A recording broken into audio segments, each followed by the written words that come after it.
All right, coaches. My name is Coach Sheffer, and I am one of the offensive line coaches at Brentsville District High School in Nokesville, Virginia. And I'm excited, and thank you, Coach Bandstra, for inviting me onto your channel today. I'm super excited about this concept, talking about running the trap play from the shotgun, something that a lot of wing T purists out there say can't be done. And I'm here to tell you, yes, it can be done, and it can be done well. So a little bit about myself. I am coaching in Virginia right now in 3A ball. So in Virginia, if you know anything about that, there's six divisions. We're right in the middle, about average for Virginia size. I've been coaching for about this says 6 years. It's been about 7 years now. My first season was at Fauquier High School, all in Northern Virginia, and then another season at Garfield High School as the 9th grade head coach. And then the last 4 seasons I've spent at Brentsville District High School, which is in Nokesville, Virginia, which is in Prince William County. And so my first 2 years here, I was actually a defensive coach. I was a linebackers coach. And then the opportunity opened up for me to be the varsity offensive line coach when the former O-line coach stepped away and took a smaller position. I took over that O-line coach position. And this past season, he came back and we tag teamed the offensive line position, which, by the way, coaches, that is an amazing thing to do. We had a great year this year on offensive line. I would never have been able to do what I was able to do without Coach Cornwell. I'm going to give him a shout out. It's the other offensive line coach at Brentsville.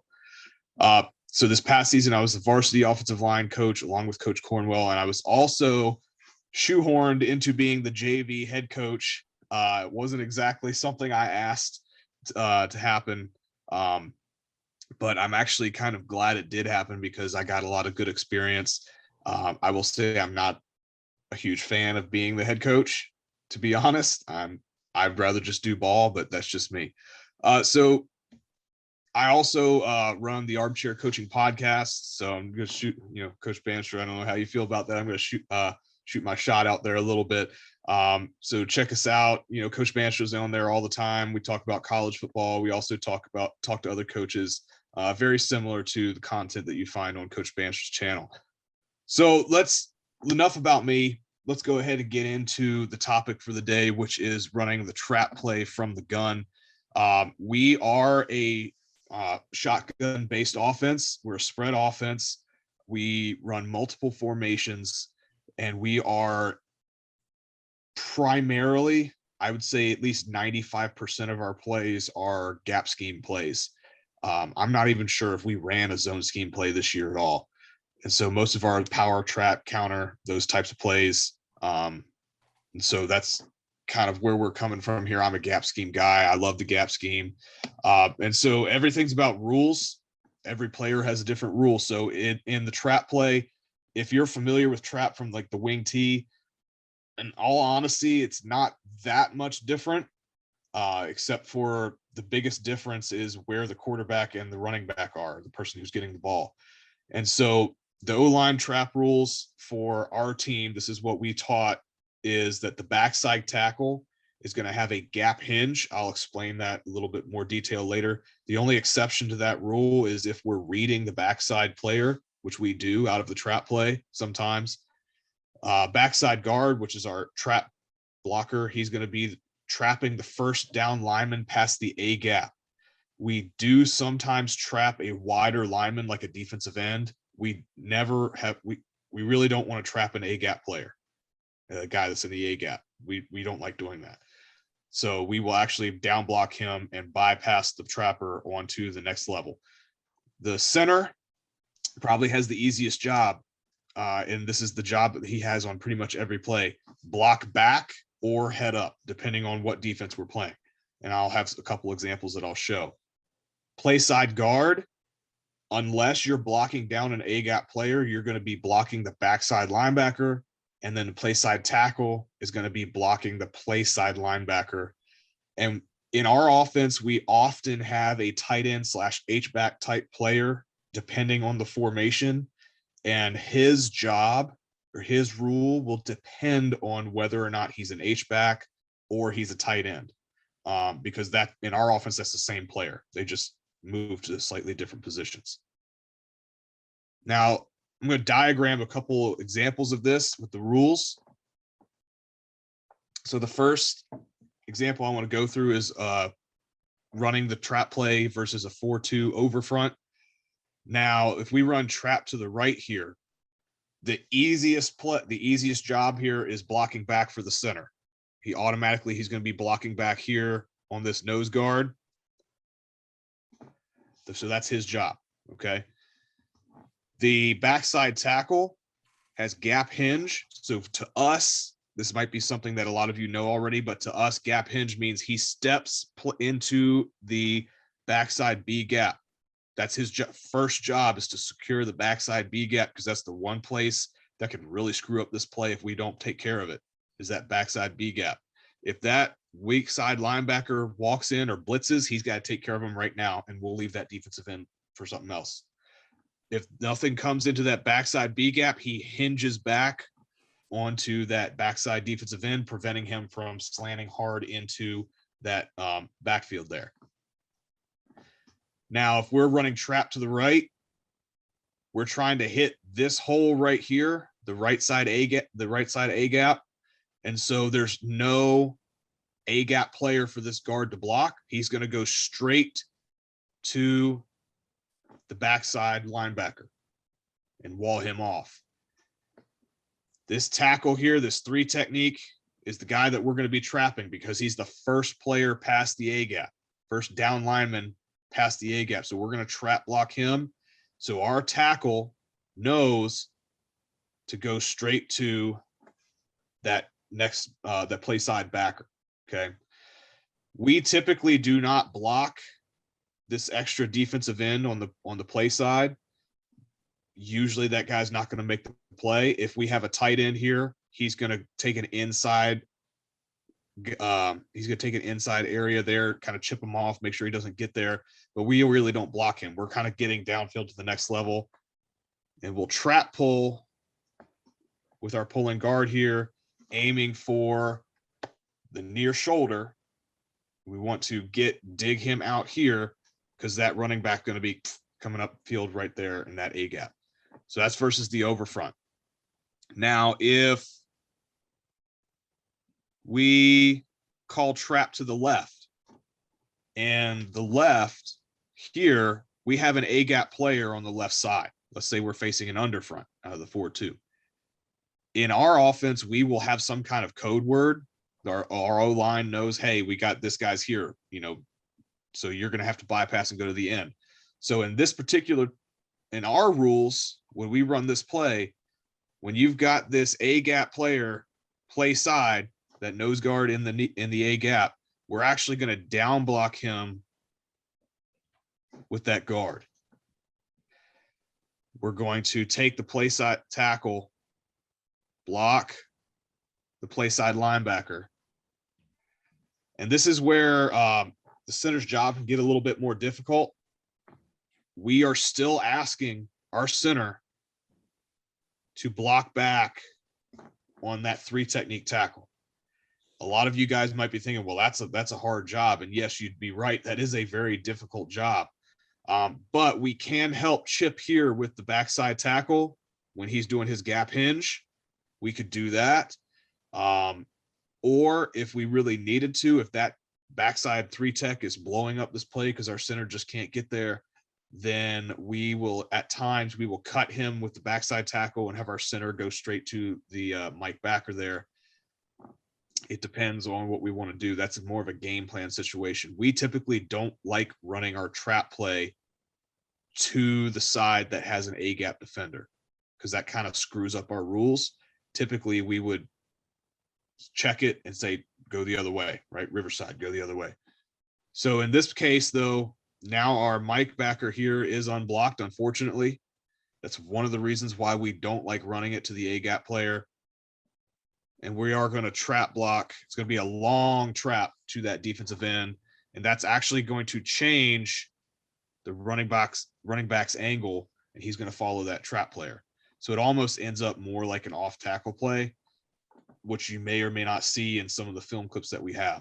This is one of the major reasons we don't like running to an A-gap player. I know some of you guys will trap an A-gap player. I know a lot of you under center wing T guys are saying, we don't care. We'll trap the A-gap player. We don't care. We'll trap a one technique. Cool. We didn't do that this year. And we don't, in our offense, we just don't do that. Now, what about an odd front? Now, an odd front depends on which way you want to run it. Like I said earlier, the center, his job changes here. Now he's going to block head on. Let's say we're running trap to the right. Okay. If I'm running trap to the right side A gap, this play side guard is going to take his path through the shoulder of the nose guard, chip him, get him out of the way to the backside backer. So he has to help out with the nose guard first, get him pushed out of the way, then go to the backside backer. He's got to keep his head up. We got gap hinge on the backside.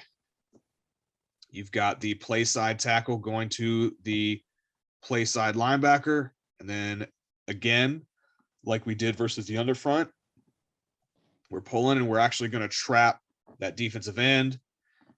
And our running back's path is going to be to the A gap and then slightly out. He does cut. We do teach them to cut. The path is going to be more here than it would be straight up in the middle.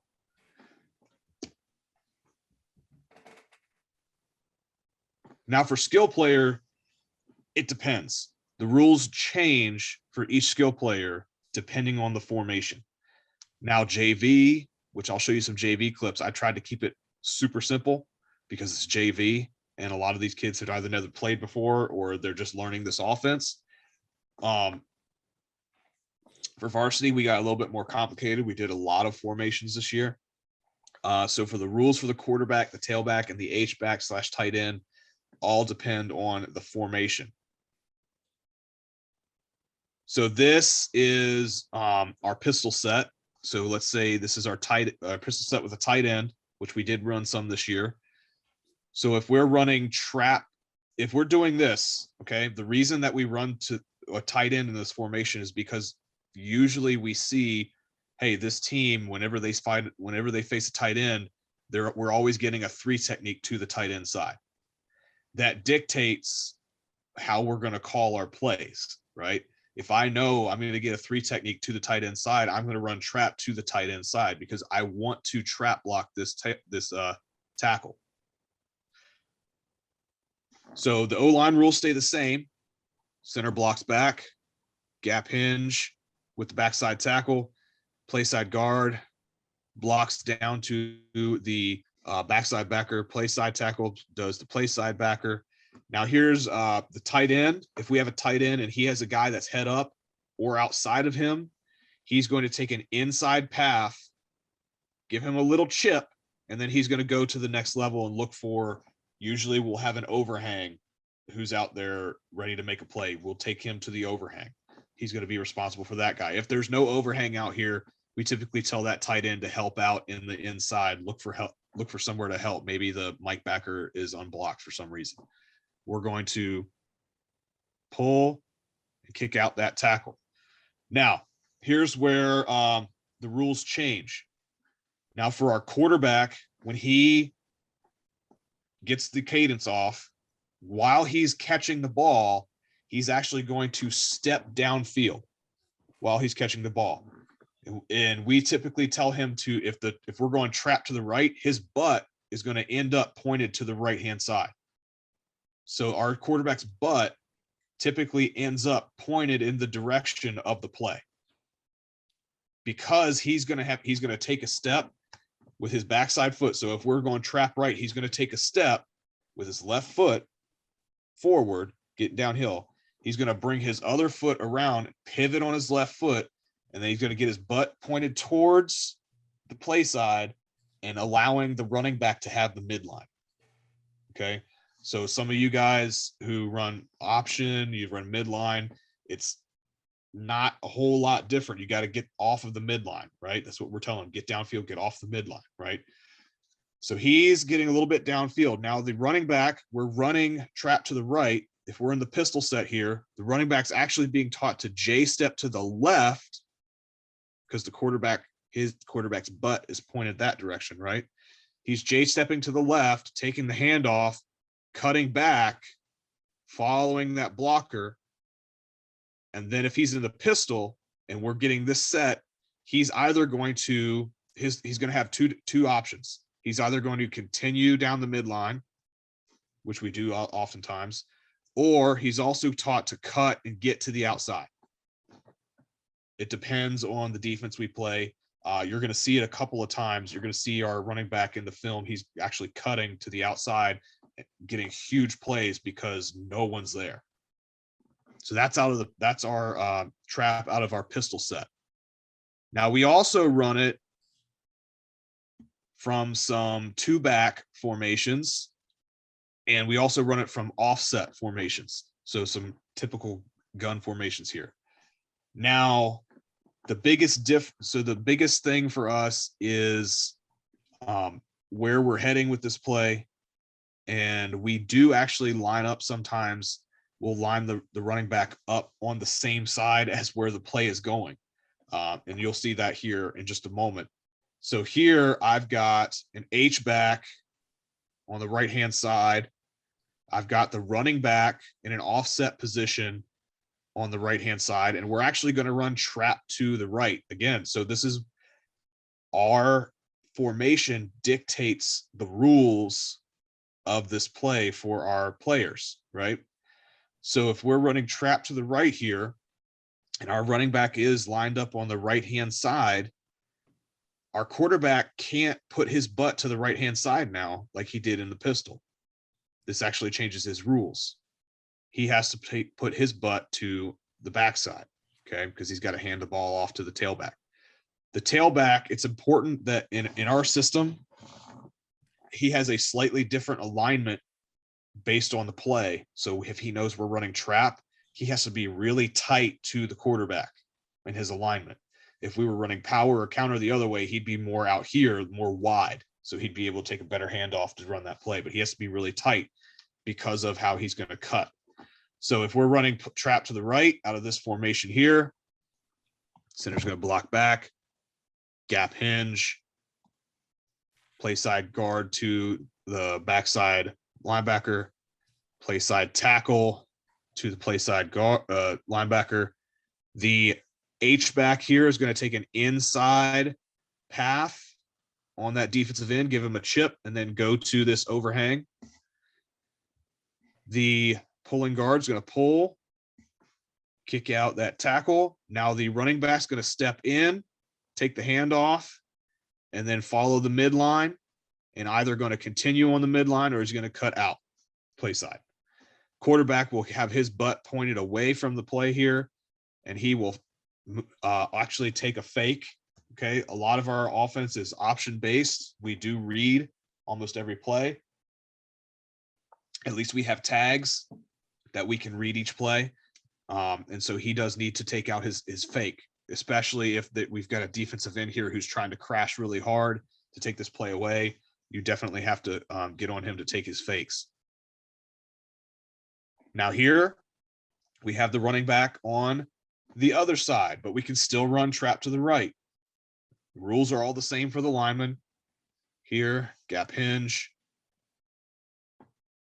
backer, chip, overhang, pull, kick. Now he's going to take a tight angle here, either go to the midline or cut out. Quarterback needs to carry out his fake. The quarterback has to understand, and he has to know where his butt is going to be pointing based on where the running back is lined up. This does put a little bit more complexity onto the quarterback position, which is one of the reasons why on the JV level, I didn't do a whole lot of this. We ran from just a couple formations and made it super simple. Now, if I wanted to read,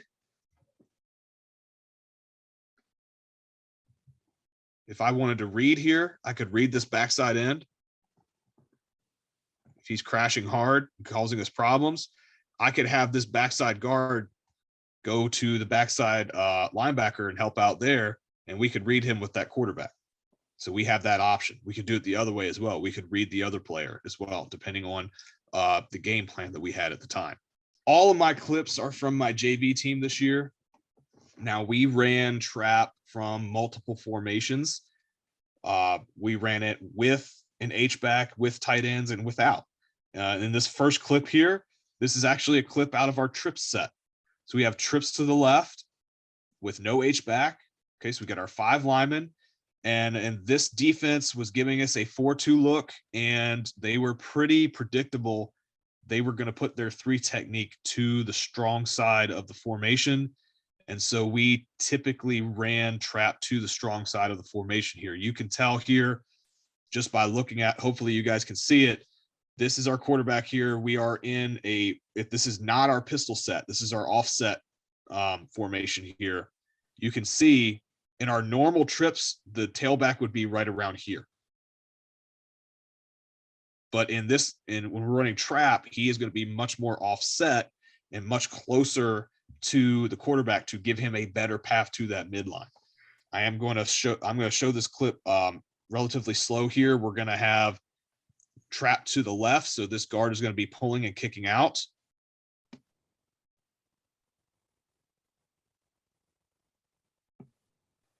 Our play side guard and tackle do a good job of bypassing these guys because we are not blocking that defensive end on the outside either, especially because this team, their defensive ends were very aggressive getting upfield. We didn't have to worry about them making the play too much. I will say our pulling guard did a decent job of trapping that player there, the 3 technique tackle. If I was to have a film session with him right now, I'd tell him he needs to get a little bit flatter on his pull and aim more for his rib cage here than what he did. But he did a pretty good job, got a nice pop. This is a kid who had never played football in his life before, and I taught him how to play guard. He's pretty darn aggressive. Our play side guard, unfortunately, goes for the play side tackle instead of the backside, or goes for the play side linebacker instead of the backside linebacker. So this backside linebacker is unblocked, which is not what we wanted, but it still works out for us. So we run through this play here. Our receivers are typically just blocking most dangerous man downfield. And our running back was pretty good. As you can see here, I'm going to play this through. Coach Bandstra, I know you told me not to put too many touchdown clips on here, but this one was just too pretty. As a matter of fact, this was the first offensive play of the game for us in this particular game. You see why I called trap so often this year, other than the fact that I grew up in the wing T system. All right, same game. Now we've got trips to the right. So we've got our tailback offset to the left. We're going to run trap to the right here. There we go. Run through this really slow here. This pulling guard that I had, my left guard was my 8th grader this year. We had an 8th grader starting on our team. He did not trap pull very well this year. I tried not to call the trap to his side too often. As you can tell here, he stands straight up and his aiming point is not very good. He kind of logs his player instead of trapping him. And so the play side A gap is closed off to us. They also do a blitz here, which screws up our tackle. He accidentally blocks the overhang. Looks like they gave us a 4-3 here.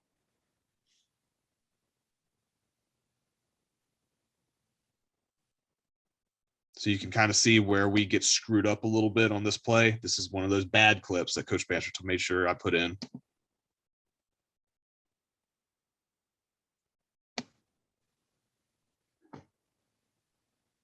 So typically, you can see that this defensive end is unblocked. He wasn't going to make this play unless the running back does what he does on this play. He tries to cut in the backfield to get to the outside, which doesn't really work on this play. You're supposed to get upfield through that gap, and unfortunately, that gap wasn't there when he made that cut.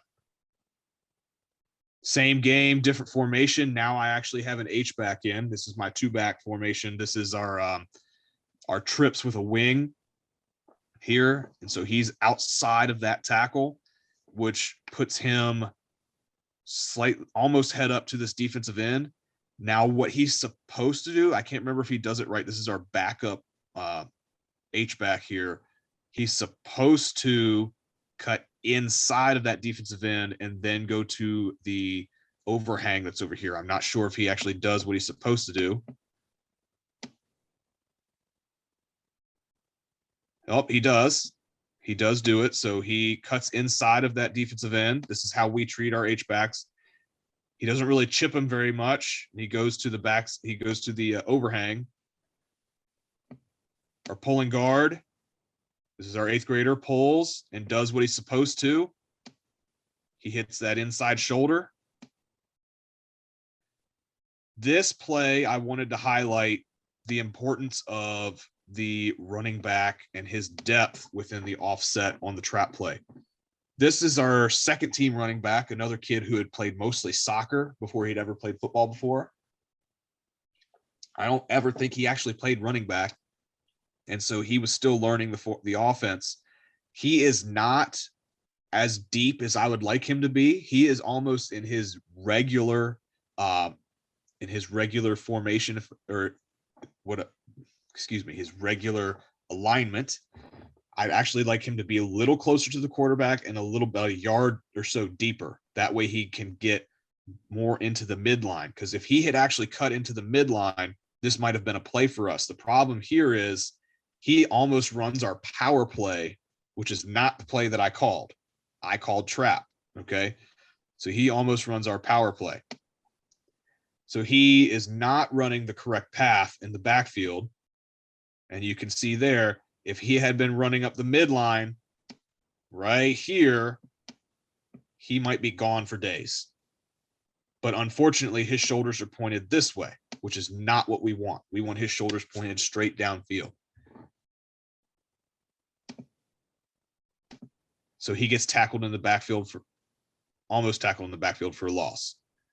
Thank goodness he was able to make a play on that. We got 5 yards off of it.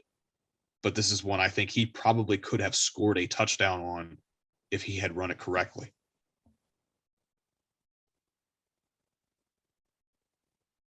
See, it's not always the offensive line's fault. All right. This is another trap play from that same formation. This is our 1st string running back. This is the alignment that I wanted, right? A little deeper, a little bit closer to the quarterback. That way he's able to keep his shoulders straight down that midline instead of pointed off to the side.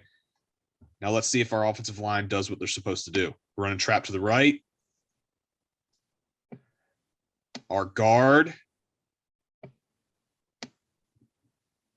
doesn't get flat down the line. He kind of bows his path, which allows big number 75 here, the guy we're supposed to trap. Now he's able to play that B gap or that A gap where we want to run. We want to trap him, make that A gap open up. Also, I want to mention one of the weaknesses of the gap scheme is the backside B gap. Okay. My left tackle here has gap hinge. Guess what he does not do? He does not do gap hinge. And they blitz into that backside B gap. If he is paying attention and doing his job, this gap linebacker that's blitzing would not have blown this play up. Unfortunately, he goes straight to the defensive end, which is not his job. His job is gap hinge, which leaves that backside B gap wide open, causing number 31 there to be able to be in on that tackle. Also, the play side defensive end also is in on this tackle, mainly because of the fact that we did not block this up perfectly and that midline was not presented to us in the way that we would have liked it.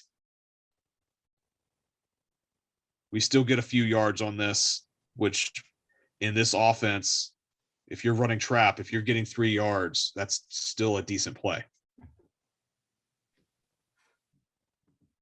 I think there's one more from this game. Same formation, different running back. Okay, this was like our 3rd string running back here. See what happens on this play.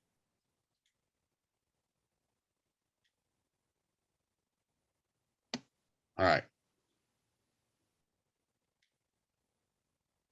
You can tell it's been a while since I've watched this film, Coach. All right, we got our backup center in. We've got a couple backup players on the offensive line in. And so we're not exactly doing everything that we really should be doing here. I think we also have our backup quarterback in, so a lot of backups here. So the center should be blocking back. The guard should pull flat, kick out number 75 here.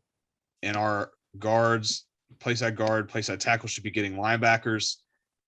The playside guard is not able to get away from number 75. Also, our center doesn't really do his job, which doesn't help us very well there. Gets the ball off, but he doesn't block anybody. And so that A-gap player blows this play up. But our running back's able to make him miss in the backfield, and we still get 6 to 7 yards on this play, even though, in my opinion, I would call this a broken play. Okay. Now, this is from early in the season.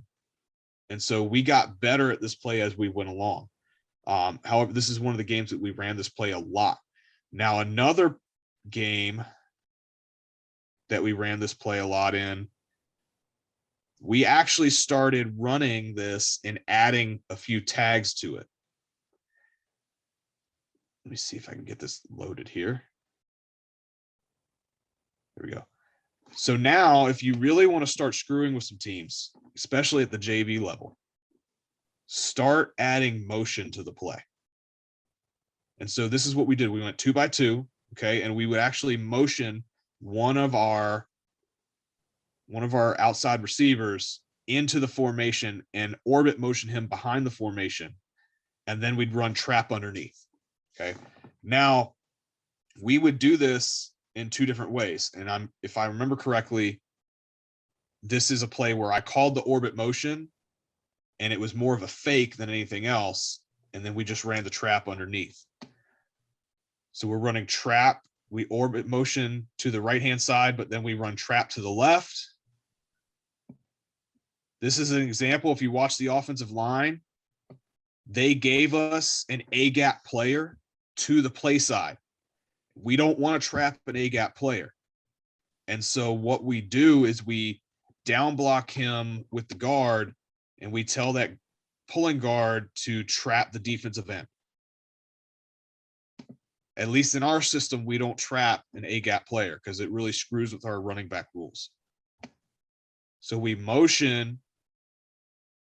That keeps the linebackers from flowing really well. Thankfully for them, that one linebacker wasn't watching that motion too much.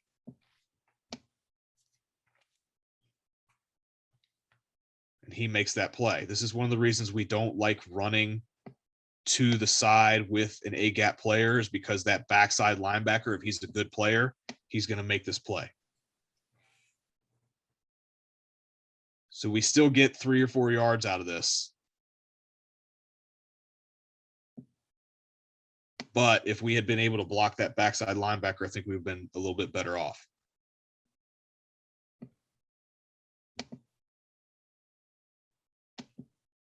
Now here's the same play. Just to the other direction, we're going to motion this guy here into the formation, and then we're going to run trap to the right. Now this defense in the goal line situation, they would give us double A gaps.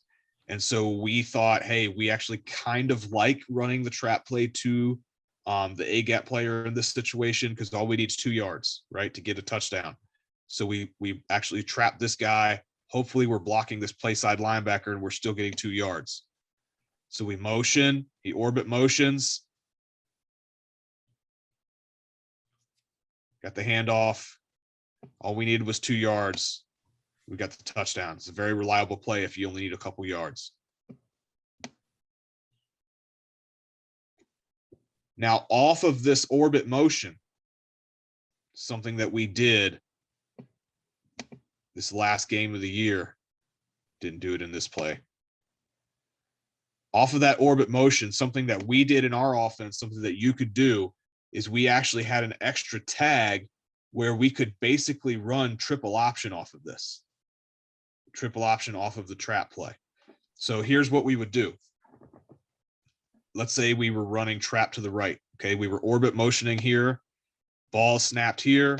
He motions out. Now he's the pitch man. We leave this guy unblocked.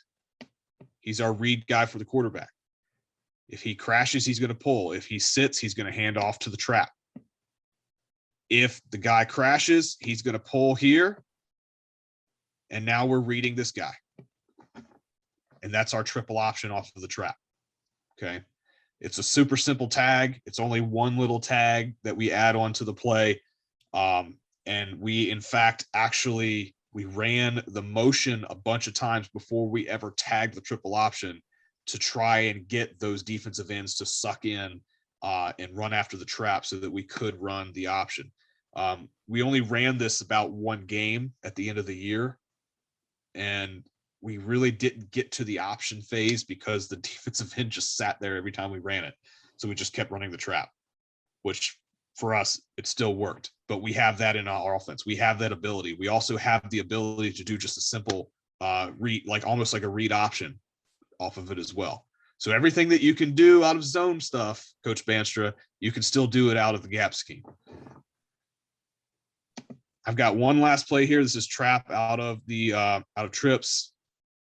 It's an example of when trap is a great call, is especially when the defense is very aggressive. This defense was very aggressive. This was a first down play, 1st and 10, but it was late in the first half. We only had about a minute left. We had to get down the field. So they were expecting us to come out and try to throw the ball, and we decided to run the trap play, and it worked out really well for us because the defense just flowed straight up the field, and our running backs did exactly what they were taught, getting into the midline and then cutting outside, and he's off to the races. Thank goodness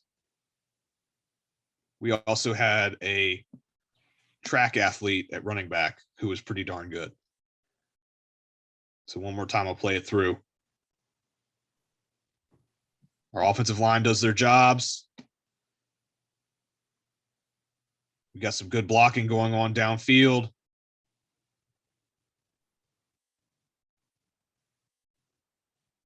And we're off to the races. One last thing before I go here. My contact information. This is my email, darrinsheffer92@gmail.com. You can also contact me on Twitter. My handle is @DarrinSheffer. I love talking ball. I'll talk the trap play all day long. It's one of my favorite plays. I also talk power counter, buck sweep, any of those plays. We run those stuff all the time as well. But Coach Bandstra, really appreciate the opportunity about talking trap from the gun. And I hope you guys start running a lot more trap this year and start getting a lot more rushing yards in your spread offenses.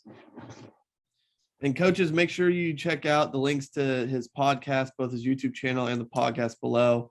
And thanks again, Coach. No problem. Thank you.